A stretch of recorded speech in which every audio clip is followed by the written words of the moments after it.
رئيسل وزراء حكومة فدرالك الصومالية مدن محمد حسين روبلي ayaa waxa uu maanta xafiiskiisa ku qaabilay wasiirka arrimaha dibadda ee dalka Kenya oo maanta soo gaartay magaalada Muqdisho ee caasimadda Soomaaliya.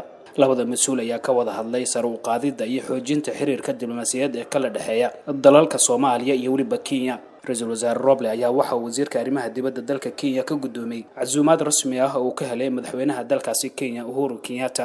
safarkan wasiirka arrimaha dibadda ee dalka Kenya ay maanta ku soo gaartay magaalada Muqdisho ayaa la xiriira dib u hagaajinta xiriirka diblomaasiyadeed iyo waliba midda ganacsi ee ka dhaxeeya labada dal oo muddo bilo ah khilaaf ba'ani uu ka dhaxeeyay.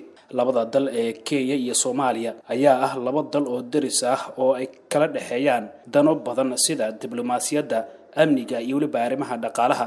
xukuumadda Soomaaliya waxay adkeynaysaa in dacwadda muranka badda ee u dhaxeeya Soomaaliya iyo Kenya go'aankeeda laga sugo maxkamadda caalamiga ah ee cadaaladda ayaa lagu yiri qoraal ka soo baxay xafiiska ra'iisul wasaaraha xukuumadda federaalka Soomaaliya mudane Maxamed Xuseen Roble.